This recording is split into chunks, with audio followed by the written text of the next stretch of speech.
السلام عليكم. الفيديو ديال اليوم غادي نهضروا فيه على واحد الموضوع اللي كيسولوا عليه بزاف ديال الناس، اللي هو علاش بزاف ديال الناس كيضروا من هاد الابر ديال التنحيف ولا الابر ديال التخسيس. حنا كنعرفوا بان هاد الادويه هادو تيعاونوا بزاف ديال الناس باش ينقصوا الوزن ولا باش يريغوليو ويقيدوا انسولين في الجسم ديالهم، ولكن راه ماشي كلشي كيتفاعل معهم بنفس الطريقه. الجسم ديال الانسان كيختلف من شخص لاخر، كاين اللي الجسم ديالو يقدر يتقبل هاد الدواء هذا، وكاين واحد اخر انسان اخر ما كيقدرش يتقبل هاد الدواء هذا. باش نكونوا صريحين، هاد الادويه هادو تسببوا في الموت ديال بعض الاشخاص، تسببوا في المرض المزمن لبعض الاشخاص. قبل ما ندخلوا في الديتاي ديال هاد الناس هادو اللي عاناو مع هاد الادويه هادو، غادي نبداو بالاي بي سي كما تنقول لكم، اللي هي كيفاش كيخدموا هاد الادويه.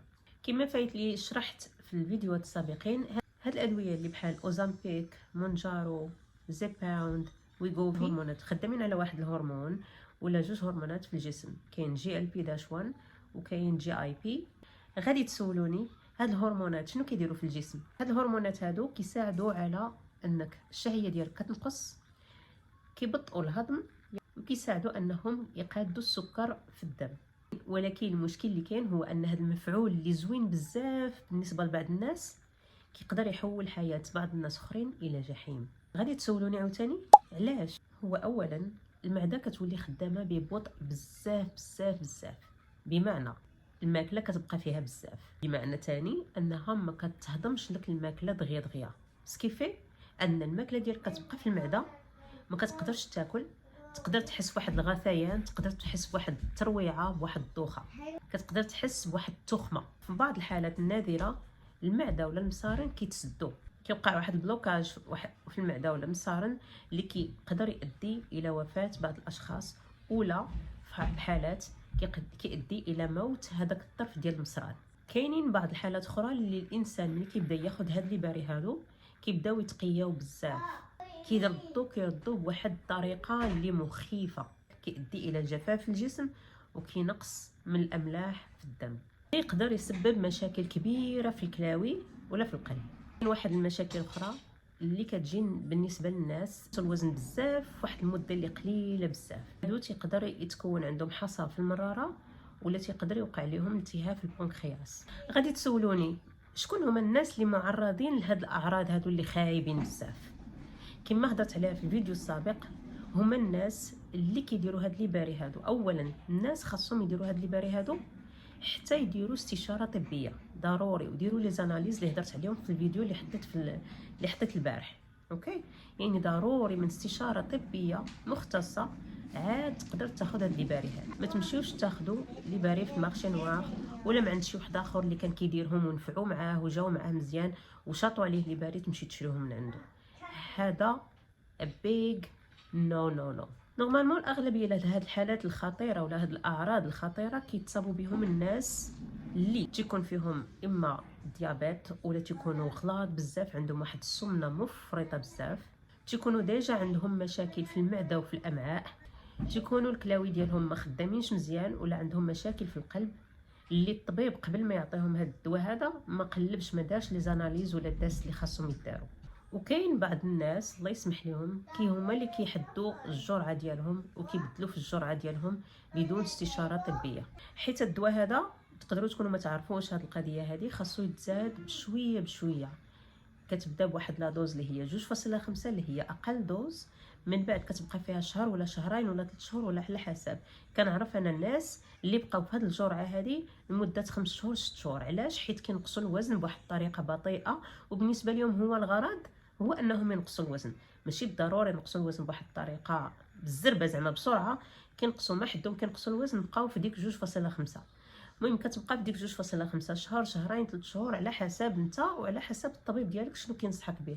من بعد كتطلع لا دوز 5 عاوتاني كتبقى فيها واحد الشهر ولا شهرين ولا 3 شهور. وكاينين الناس عاوتاني اللي بقاو فيها ديما ما يطلعوش تعمل دوز واحده اخرى.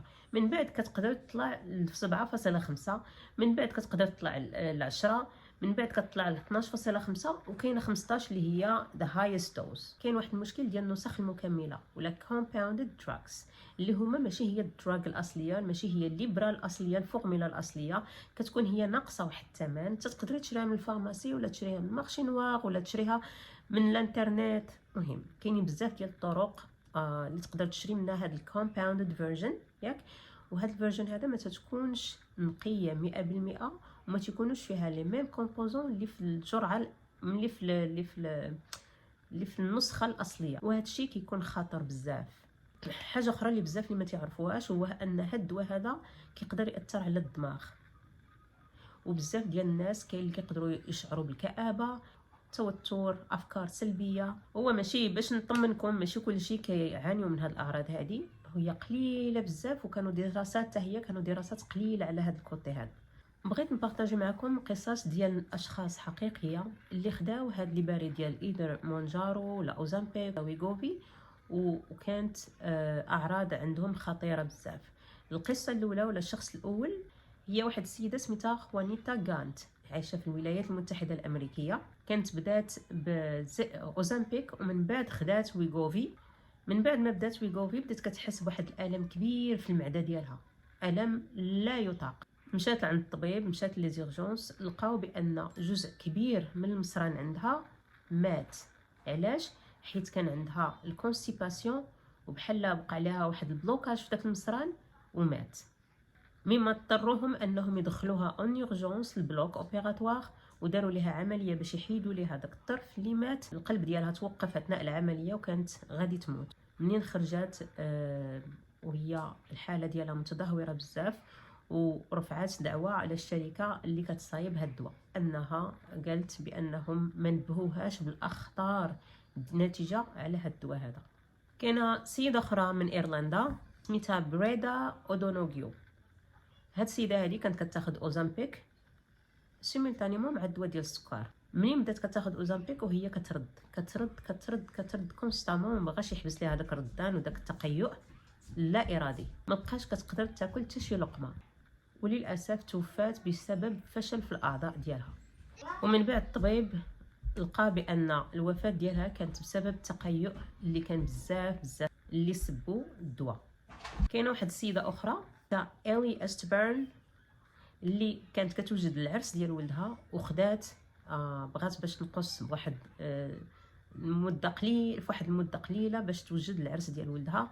خدات جرعه زائده اكثر من اللي سمح ليها الطبيب بها، اللي سبب انها تولي ترد بزاف، ترد وجاتها واحد الحرقه في المعده قويه اللي ما بقاتش قاده تستحملها، وهزوها داوها للسبيطار. لقاو بان المراره ديالها تفرقعات وكانت على شويه كانت غادي تؤدي الحياه ديالها. من بعد لقاو بانها ما خداتش النسخه الاصليه ديال الدواء، خدات نسخه مكمله دوك الكومباوندد دراغز. القصه الرابعه والاخيره واحد السيده سميتها جاكلين بيوركلاند اللي خدات اوزامبيك لواحد المده ديال عام مع عام ونص، ومن بعد حولات المونجارو. علاش؟ بعض المرات شنو كيطرا بان لاسيورونس ديالك ما تبقاش تقبل لك هذيك الدواء، كضطري انك تبدليها بدواء اخر.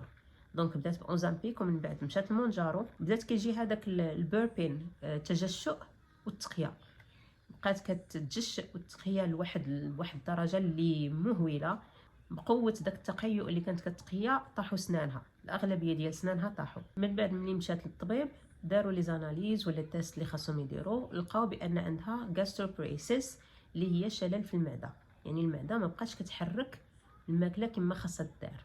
الخلاصه ديال هذا الشيء هذا هو انه ماشي كاع الناس كيضروا من هاد الادويه هادو. كاينين الناس اللي كيجيو معاهم وكينقصوا الوزن وتيوصلوا لداك الشيء اللي بغاو يوصلوا ليه، ولكن كاينين الناس اللي كيوقعوا لهم اضرار خايبه ومضاعفات خطيره، خصوصا اذا خداو الدواء بدون استشاره طبيه. يعني دائما خاصنا نخليو في بالنا ان هاد الادويه هادو it's not a miracle drug، ماشي دواء سحري اللي غادي رمش العين غادي يحقق لك داك الوزن اللي بغيتي تتخلص منه. هي راه دواء اللي كيلعب وكيغير في الجسم كامل، البرا والداخل، كيلعب على المعده، كيلعب على السكر، وكيلعب حتى على النفسيه ديال الانسان. اذا بغى شي واحد يجربها فضروري من استشاره والمراقبه الطبيه بالطريقه الصحيحه وبالجرعه المناسبه.